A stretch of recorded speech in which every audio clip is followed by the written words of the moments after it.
watching David Graham's Sport Report. Calvary Christian Academy and Daycare, located at 2139 Jacksboro Pike, behind Murphy's Gas in La Follette. Also located at 2139 Jacksboro Pike is Calvary Worship Center. Our midweek service is Thursday at 7 p.m. Sunday worship service at 6 p.m. For more information, you can call 423-562-7267. That's 423-562-7267.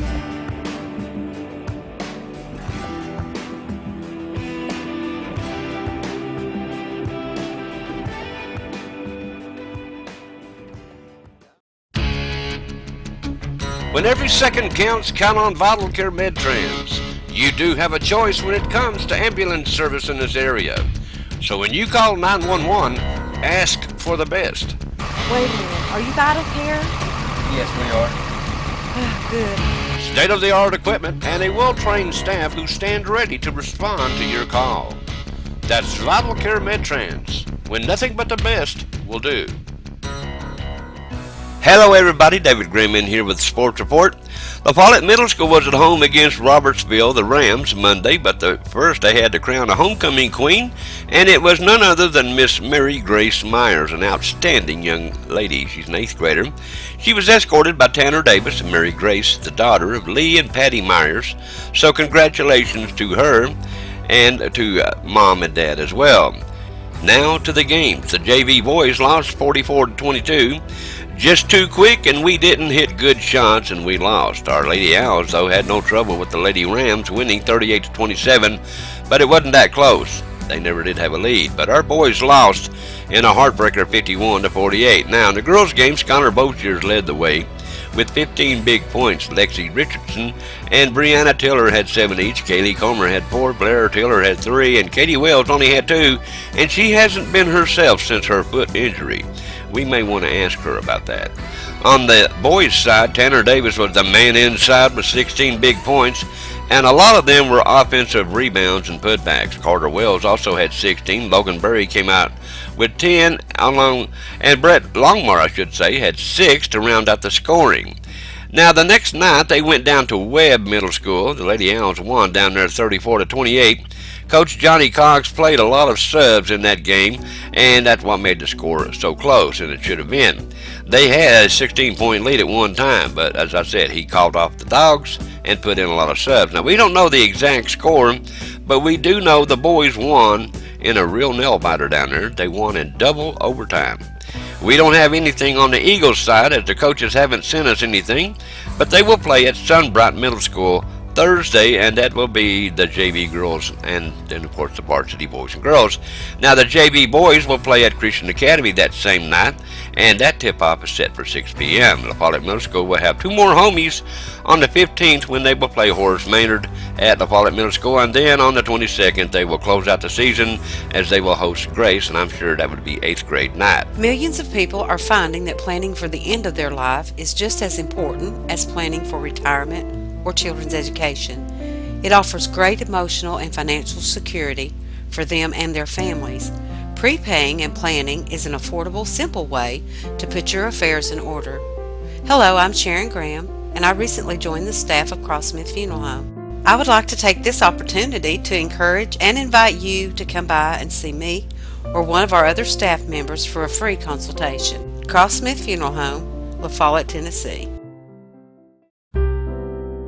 Lily loves the diner on Jacksboro Pike, and it's no wonder with all the goodies they have down there. Not to mention the great home cooking. Not surprising they're voted Campbell County's best again for 2014. Open Monday through Wednesday 11 a.m. to 8 p.m. Thursday through Friday 11 a.m. to 9 p.m. Also open Saturday from 8 a.m. to 9 p.m. and Sunday from 11 a.m. to 3 p.m. Now serving breakfast on Saturdays 8 to 11 a.m.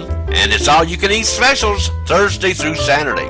Welcome to the diner, where you will find all your favorite foods. Come by and see Amanda or Linda at the diner on Jacksboro Pike, 423-566-4708. Coming off their 6th loss in a row, the Lady Cougars bounced back with a vengeance against the Lady Panthers of Cumberland Gap Tuesday night, winning 53-27. They won up there by 1 point, 47-46, back on December the 16th, I think it was. But more importantly, they took care of business down here on their home court with their big win. I didn't think the Lady Panthers were ever going to score in the first quarter, as they finally scored 2 points to make it 13-2 at the end of the first quarter. At the half, it was 24-11, and the beatdown ensued. At the end of 3, it was 45-19, and then your end came for the Lady Panthers. Our Cougars are now 8-11 overall and 4-5 in district play. Leading the Lady Cougars was Sarah Kane with 16. Julia Powell had 10. Kendra King had 8 and hit 2 big threes along the way. And a lot of other players stepped up and got in the scoring column. The boys didn't fare so well though, but they had a slim 15-14 lead at the end of the first quarter.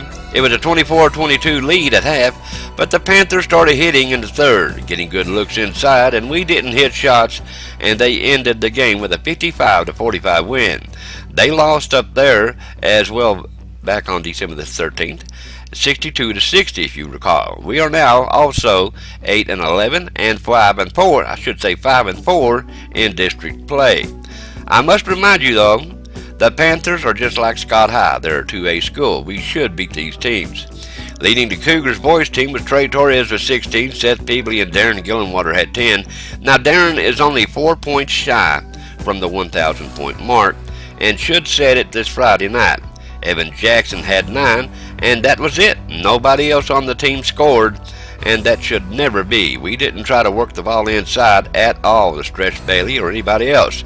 We'll try to bounce back this Friday night, back in district play as we face the Bobcats of Central, and it will be homecoming at John R.W. Brown Gymnasium. The boys have a 4-15 record and are 2-7 in the district. And if you think that's bad, their girls team is 0-16, or I should say 0 for the season, and 0-10 in the district. So surely we can beat these guys, but they need all Cougar fans up there this Friday night. I spoke with the girls coach Brad Honeycutt, who told me the girls would love to see every Cougar fan show up for their game. They get down when it's not a full house, so be there. Hey, even I'm going up there this Friday to support the Cougars and the Lady Cougars, and you should too. I hope I see you there. Now the Blue Devils played at Kings Academy Tuesday night. Now we don't have anything from those games. They will play Friday at Oliver Springs, and that's back in district play. And those are the ones you have to win. As I said before, they're sitting in first place right now, the 6-0 record in the district. They have a special 4 p.m. Saturday affair, though, with the Yellow Jackets of Williamsburg. That's always a big rival. Now, we'll try to get up there to that one also. Also, we want to tell you Justin Price and the Cougars football team will have their football banquet at the Ball Farm this Saturday at 6 p.m. Okay, that's all the sports I've got for you today. I thank you guys for being with us. You guys stay tuned. There's a whole lot more to come right here on WLAF.